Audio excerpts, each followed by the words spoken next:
और मध्य प्रदेश के चुनावी दंगल में बेशक बातें कांग्रेस बीजेपी की ही सीधे तौर पर होती हों, लेकिन एक ऐसा तीसरा मोर्चा भी है यहां है जो कि दर्जनों सीटों पर कांग्रेस बीजेपी के समीकरण को तो कम से कम बिगाड़ ही सकता है, साथ ही अपनी मजबूत उपस्थिति भी दर्ज कराता है, कई सीटें भी अपने खाते में ले जाता है। इस थर्ड फ्रंट के पास दलित आदिवासी वोटों का मजबूत समीकरण भी है।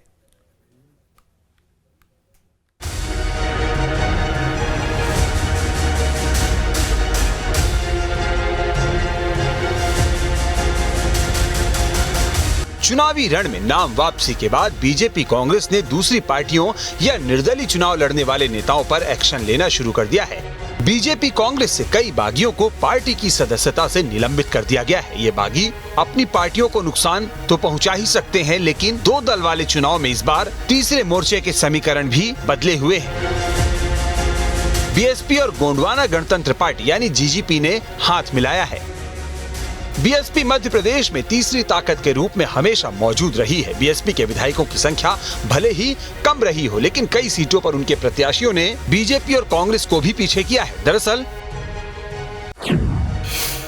बीएसपी का जनाधार ग्वालियर, चंबल संभाग, विंध्य और बुंदेलखंड में है।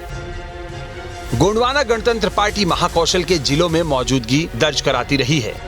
इस तरह बीएसपी जीजीपी गठबंधन के नेता एक दर्जन सीटों पर जीत का गणित बदल सकते हैं।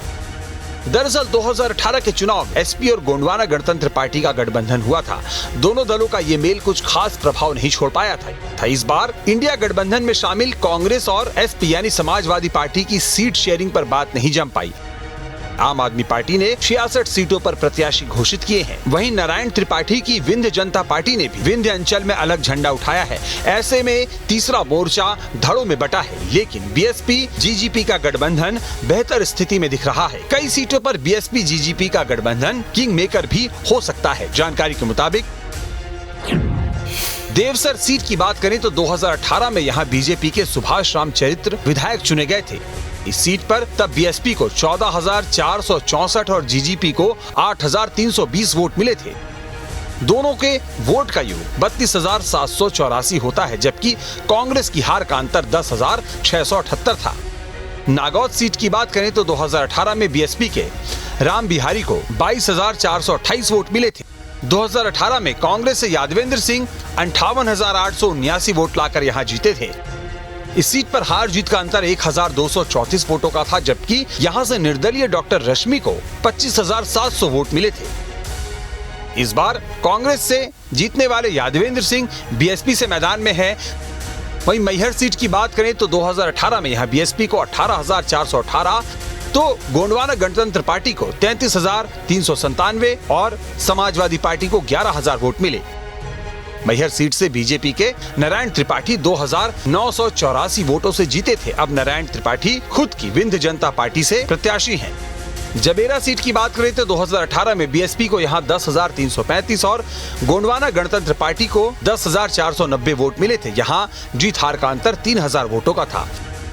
पवई सीट में 2018 में बीएसपी को 14,381, समाजवादी पार्टी को 22,384, गोंडवाना गणतंत्र पार्टी को 9,913 वोट मिले थे।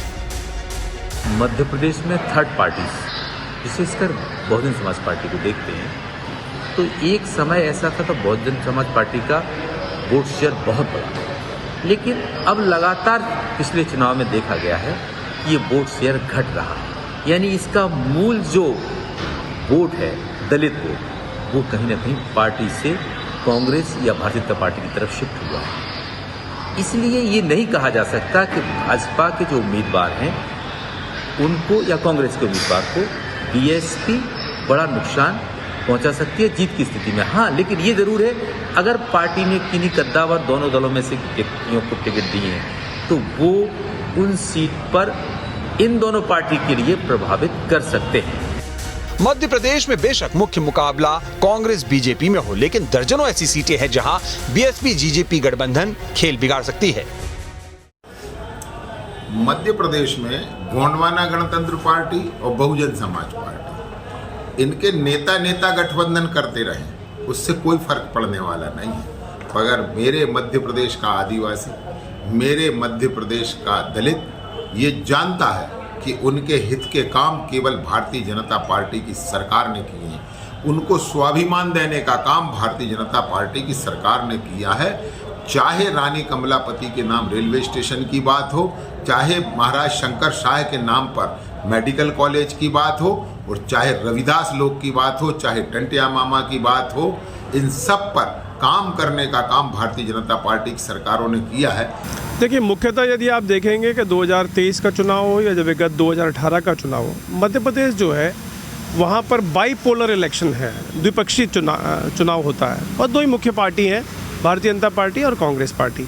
अब जहाँ तक बीएसपी का सवाल है कि उनका गोंडवाना के साथ जो गठबंधन हुआ, निश्चित रूप से जो भी नुकसान होगा वो भारतीय जनता पार्टी का ही होगा, क्योंकि आप जो चुनाव है 2023 का विधानसभा का, उसमें जिस प्रकार का विघटन और सिर्फ उटव्वल दिख रहा है भारतीय जनता पार्टी में, और भारतीय जनता पार्टी के जो बागी मुख्यतः प्रत्याशी हैं वो हाथी पर ही चढ़ गए हैं, तो नुकसान जो होगा वो निश्चित रूप से सिर्फ और सिर्फ भारतीय जनता पार्टी का ही होगा। उधर कांग्रेस बीजेपी बेशक खुद को सिकंदर बताए, लेकिन दलित आदिवासी का कॉम्बिनेशन यानी बीएसपी जीजेपी गठबंधन की मौजूदगी को नजरअंदाज भी नहीं किया जा सकता है। मध्य प्रदेश में भारतीय जनता पार्टी और कांग्रेस बिना किसी गठबंधन के चुनाव लड़ रही हैं, क्योंकि इन दोनों ही दलों को उम्मीद है कि सरकार तो उन्हीं की बनेगी।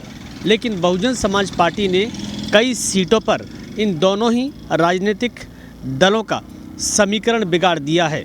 ऊपर से गोंडवाना गणतंत्र पार्टी के गठबंधन के बाद कुछ और सीटें भी प्रभावित हो सकती हैं, क्योंकि ये वो वोट है जो कहीं भारतीय जनता पार्टी का तो कहीं कांग्रेस का नुकसान करेगा, जहां त्रिकोणीय संघर्ष होने की संभावना है।